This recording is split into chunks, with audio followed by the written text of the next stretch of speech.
In December 1941, in a small village in western Belarus, 4 brothers watched their parents being led away to die and made a decision that would eventually save 236 lives. But the most extraordinary part of this story is not the survival. It is what they built while surviving. Because Tuvia, Asael, Zeus, and Aaron Bielski did not merely hide in the forest.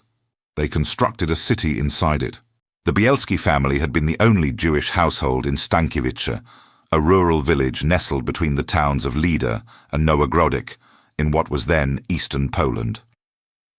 David and Bela Bielski had 12 children, 10 boys and 2 girls. They ran a grain mill and a small general store. Their sons grew up knowing every trail, every riverbed, every patch of the dense surrounding forests. They spoke Yiddish at home, Polish outside, and understood enough Russian and German to navigate whatever empire happened to be governing their corner of Europe at any given moment. This would matter more than anyone could have imagined. When Germany invaded the Soviet Union on June 22, 1941, the Bielski brothers were scattered. Tuvia, the third eldest, born in 1906, had served in the Polish army from 1927 to 1929 and risen to the rank of corporal. He had been active in the Zionist youth movement. After military service, he returned home, married, and operated a textile store in the nearby village of Subotniki. Asael, born in 1908, was quieter, steady, a natural second in command.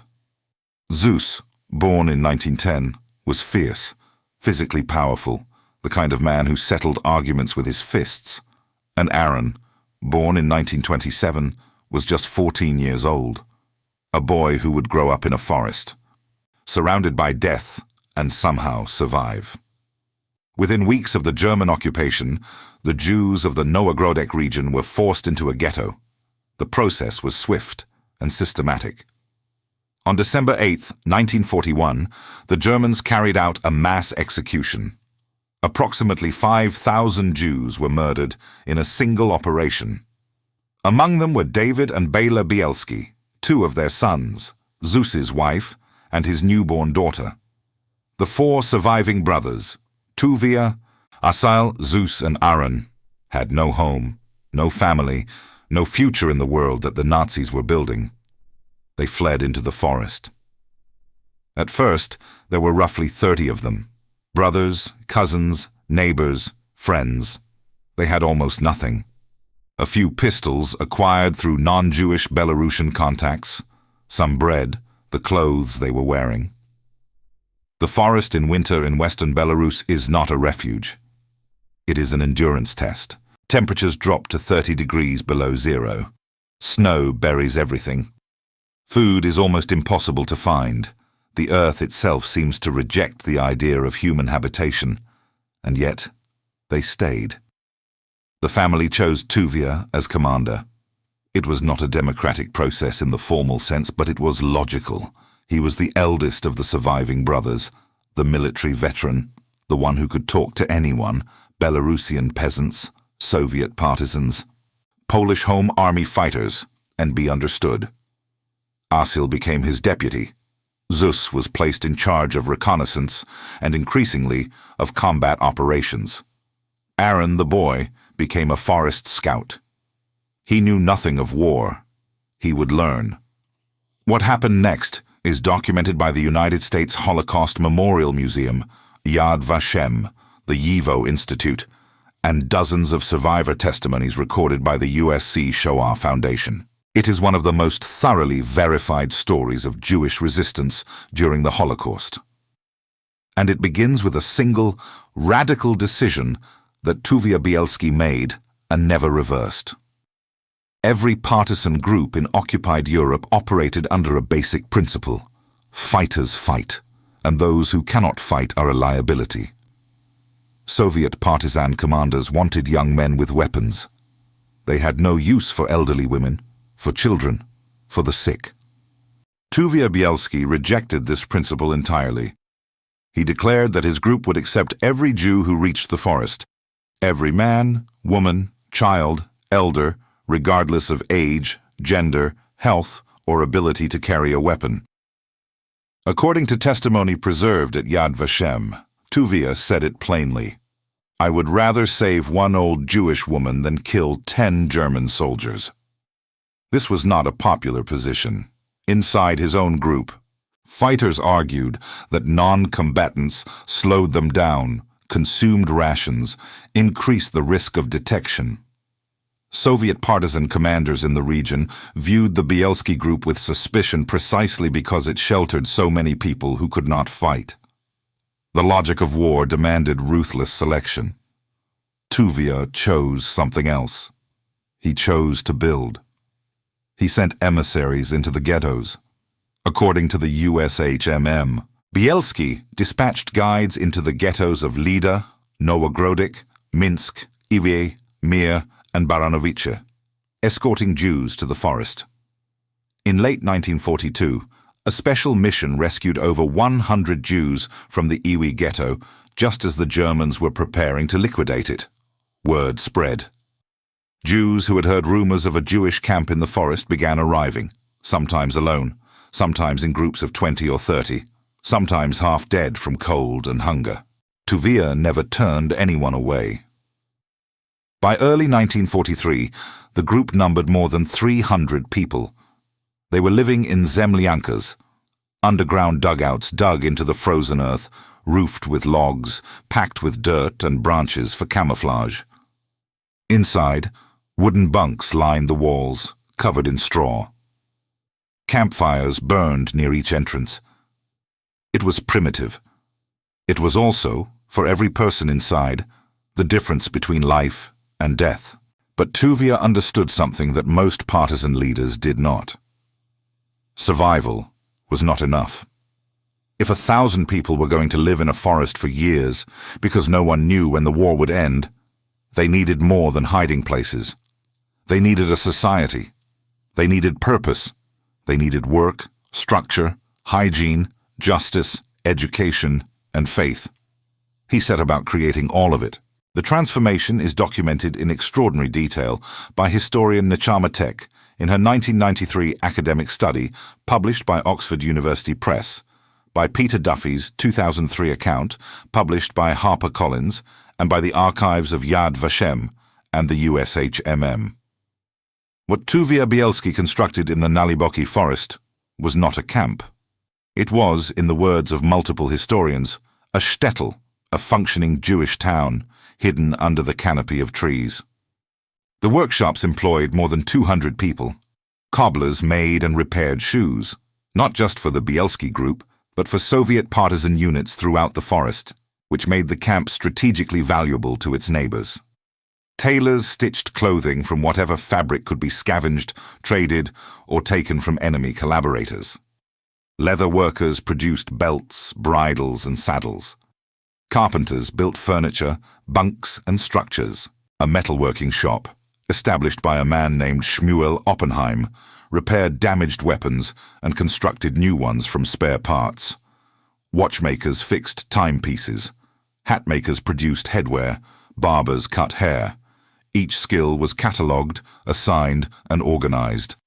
There was a mill to grind grain, a bakery to bake bread, a sausage workshop, a soap factory.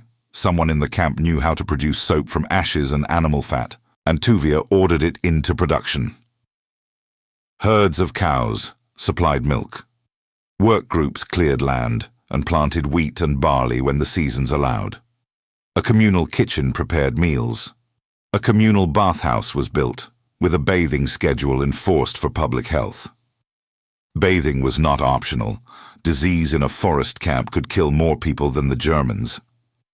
The camp had a primitive infirmary staffed by several doctors and roughly 24 nurses. When a typhus epidemic struck, inevitable in conditions of overcrowding, malnutrition, and exposure, the medical staff treated an estimated 60 to 140 victims. According to testimony recorded by survivors and cited by multiple historians, all but one recovered. The infirmary also treated combat wounds, frostbite, and the accumulated physical damage of people who had survived ghettos, forced marches, and starvation. There was a school for the approximately 20 children in the camp. It had no books, no pencils, no paper, no formal curriculum. But children sang, played, exercised together, and were taught by adults who remembered what normalcy felt like. There was a courthouse and a jail. Disputes were adjudicated. Theft was punished. In a community of 1,000 people living under constant mortal threat, order was not a luxury. It was a survival mechanism. And then there was the synagogue, the camp's tannery, where hides were processed for the cobblers and leather workers, doubled as a place of worship because several of the tanners were devout Hasidic Jews.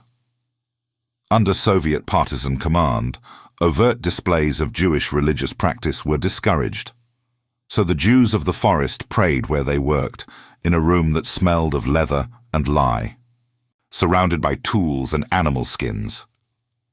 According to Britannica's account of the Bielski Partisans, this was the spiritual center of a place that came to be known as Jerusalem.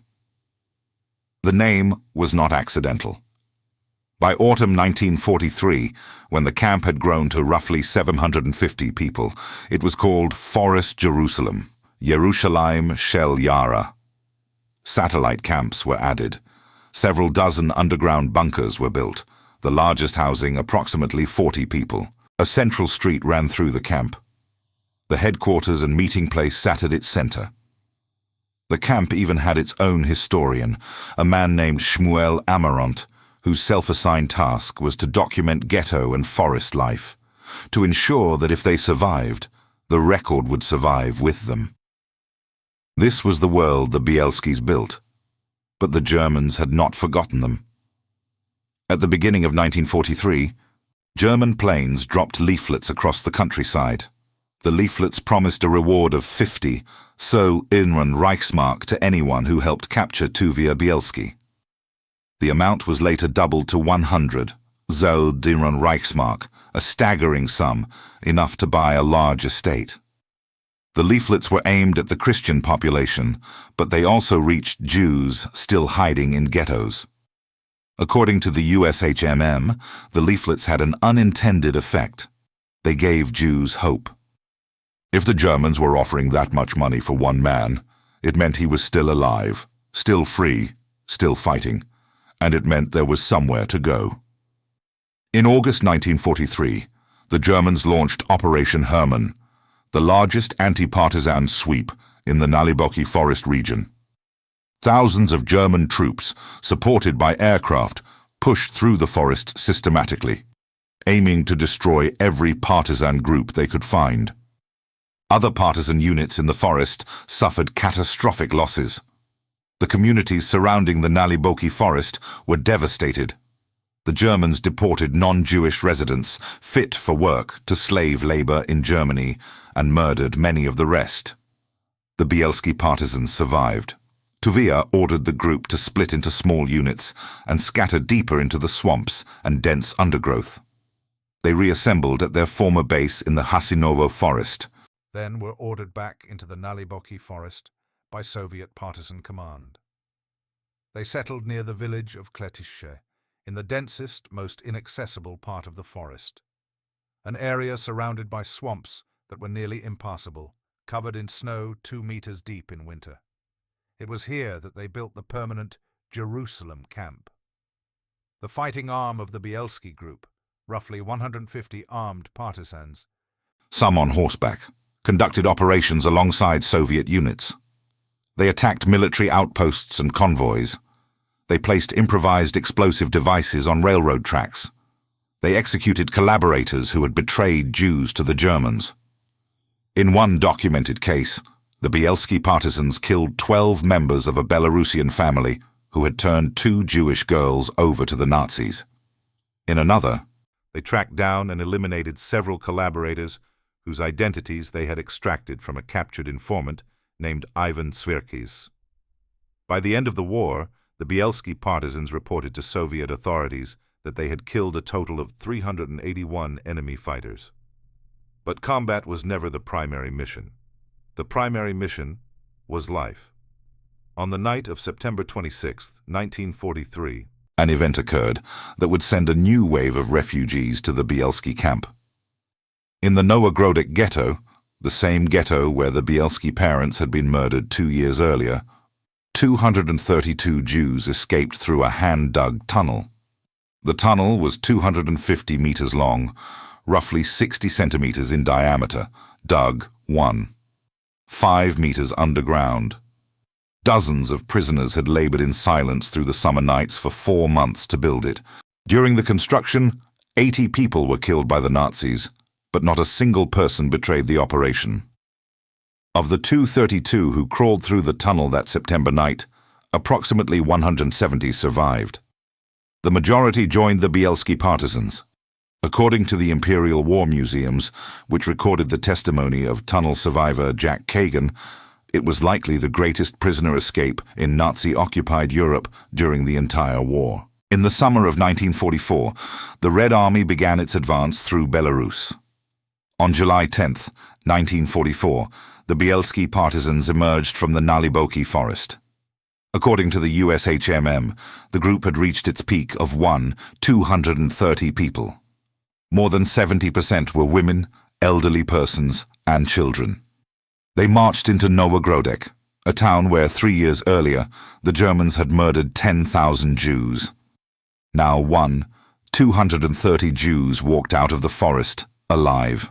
It was, as multiple historians have documented, the largest armed rescue of Jews by Jews during the entire Holocaust. But the story does not end with liberation. In many ways, the most quietly devastating chapter begins here.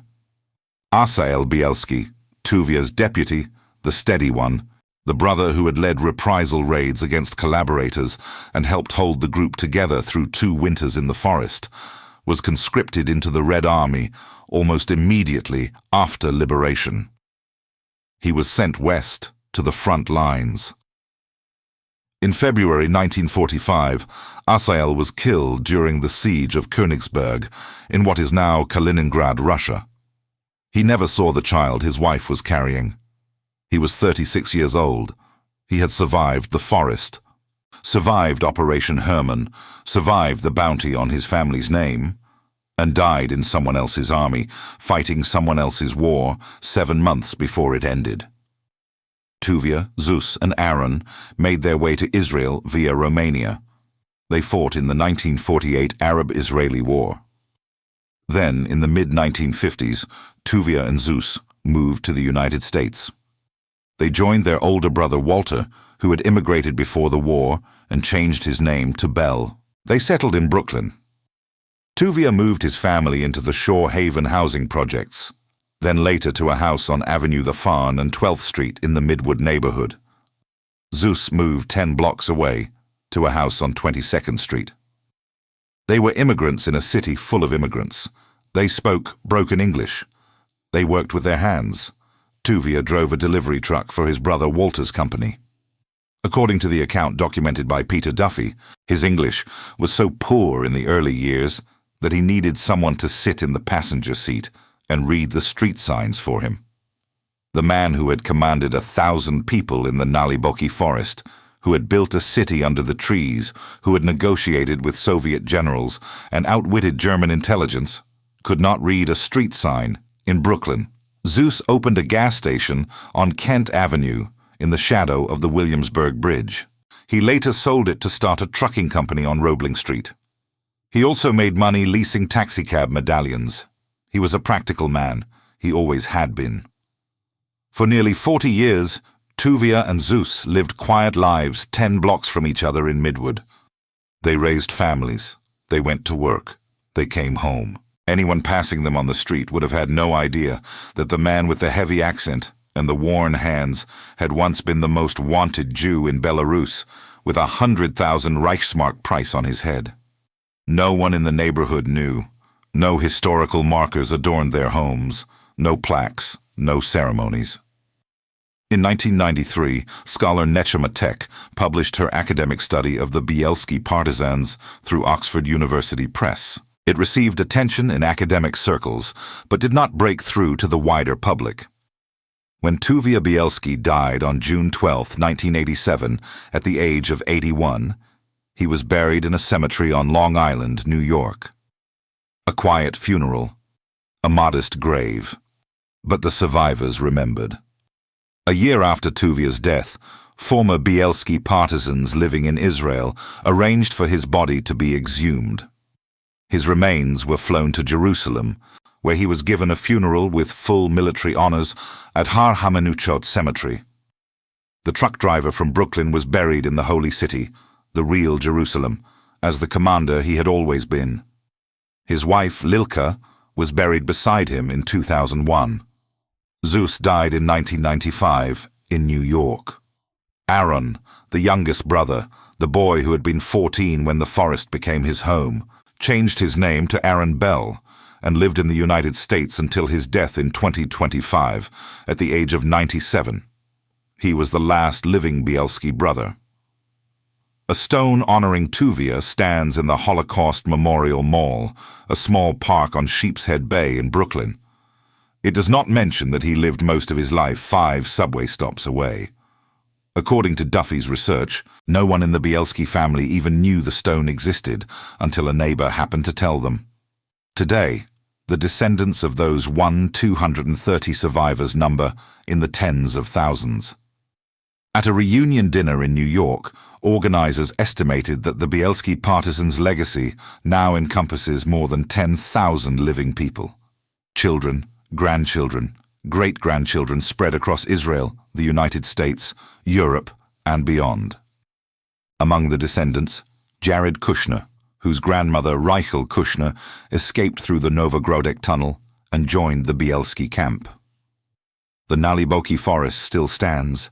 It covers roughly 400 square kilometers of western Belarus, an area comparable to the size of Luxembourg. Wolves and wild boar still roam its depths. In certain parts, the swamps remain impassable.